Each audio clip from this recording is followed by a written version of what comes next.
Hi, Pamela Davis with you again, continuing with our exploration of ghosts and other dimensions as part of the Reincarnation Chronicle.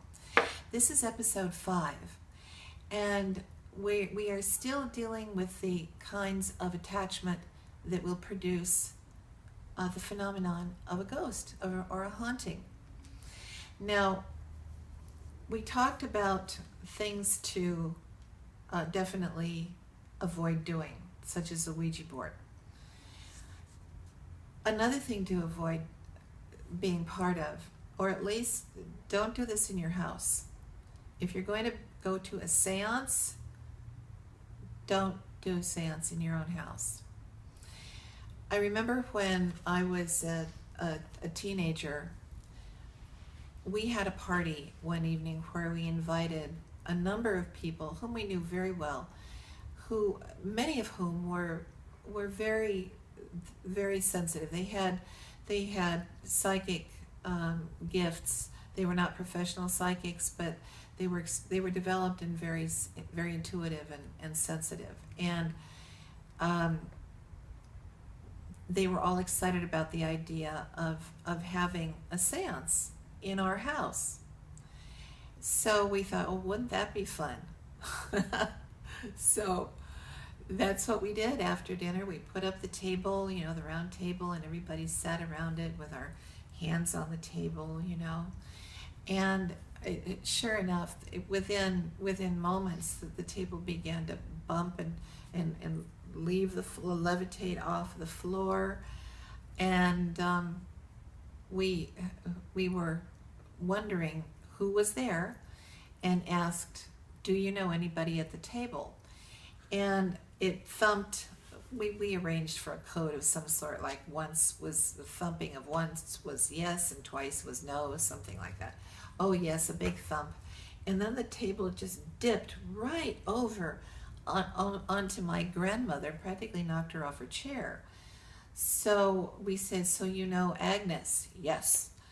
And so it said, would you please spell out your name? Yes. So right away it spelled out Tom and then Wiley.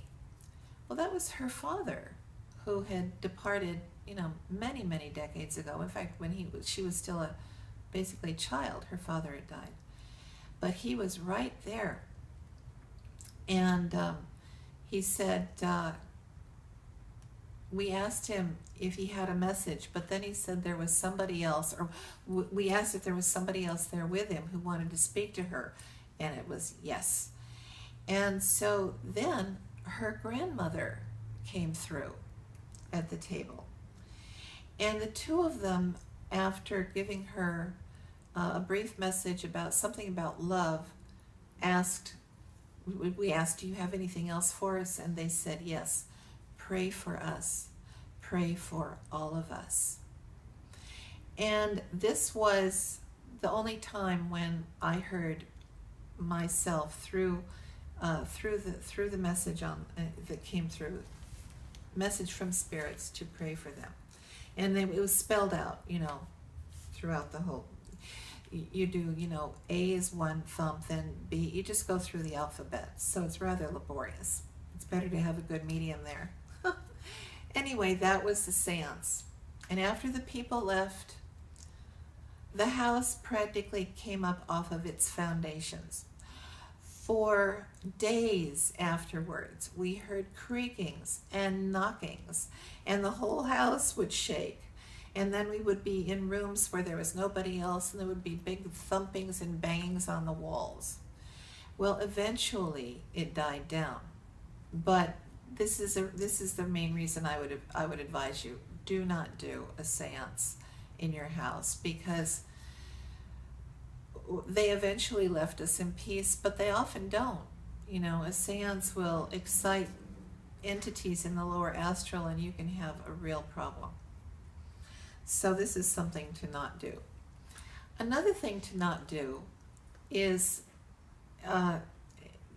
regardless of how much you might like drinking, do not hang out in bars.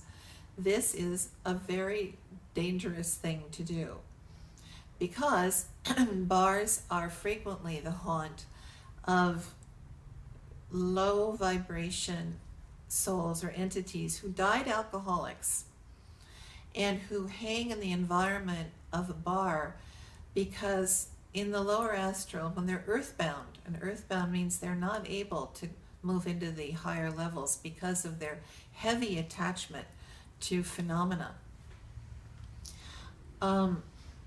Because of their attachment, they will stay there and actually try to absorb the essence of the alcohol, the fumes of the alcohol, and try to enjoy the alcohol by means of latching onto the people who are drinking. Sometimes they can actually possess people and have deeper enjoyment of the alcohol by invading the bodies of the drinkers who are sitting in the bar, innocently making themselves available for all kinds of really potentially uncomfortable phenomena. So this is just not a good idea at all. Any kind of an addiction, any kind of addiction will, if it's severe enough and leads to illnesses or directly to the death of somebody, is likely to create a lower vibrational situation, if not a haunting. And it's very difficult for people with addictions to move into the higher levels. If they have a very strong spiritual side to them, they have a great deal of metaphysical knowledge, and they're very devotional people who happen to have a severe addictive problem, it may not be as hard for them. But there are lots of individuals who are not spiritually inclined and who have no information, and they're just addicted. And these are people that you're going to find haunting all kinds of different locations and in real misery and sadness. So again, bars and places like this need to be cleaned out. There's so much work for talented shamans and different kinds of mediums and channels. And I think that as time goes by and people become more knowledgeable about the different phenomena that they really should be paying attention to, I think that people skilled in this sort of work are going to be able to have a lot more to do and get paid for it, which they should be. So there is another kind of attachment that brings people back, and that is an attachment of an entirely different sort. That is love. And but the love attachment is often a sporadic thing. It's not a permanent attachment to a specific place, except in a particular case that we'll get into in a moment. But love is what will bring back people to lead their loved ones out of danger very often. There's a famous story of something that happened in the San Francisco earthquake. It was devastating. It was in the early 1900s. I think it was 1906 or 7, something like that. And between the shaking down and the destruction of the buildings and then the devastating fires, San Francisco was just about wiped off the face of the map. And there were so many people who were trapped and died in very frightening circumstances. And there was a woman, a young mother with her baby, who was trapped in a difficult location where she couldn't get out. And there was fire coming that would have killed her and her baby. And suddenly in front of her, she saw her mother, who had passed on some time before. But her mother appeared to her as solid and as real as anything could be. And she said, "Follow me." Or maybe she motioned to her to follow. I'm not sure she spoke. But the woman, the young mother, followed her mother um, through the fire, through the fallen buildings, and it was a very perilous route.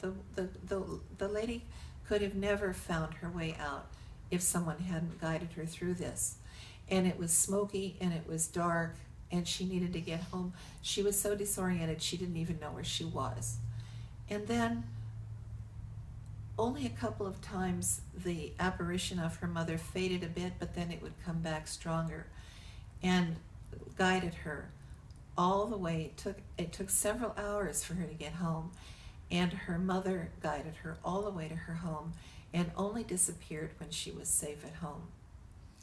So this is the kind of attachment that is a wonderful and healthy attachment, and one which many people, this kind of thing many people have experienced, to be the phenomenon of being saved by someone who loved them very much.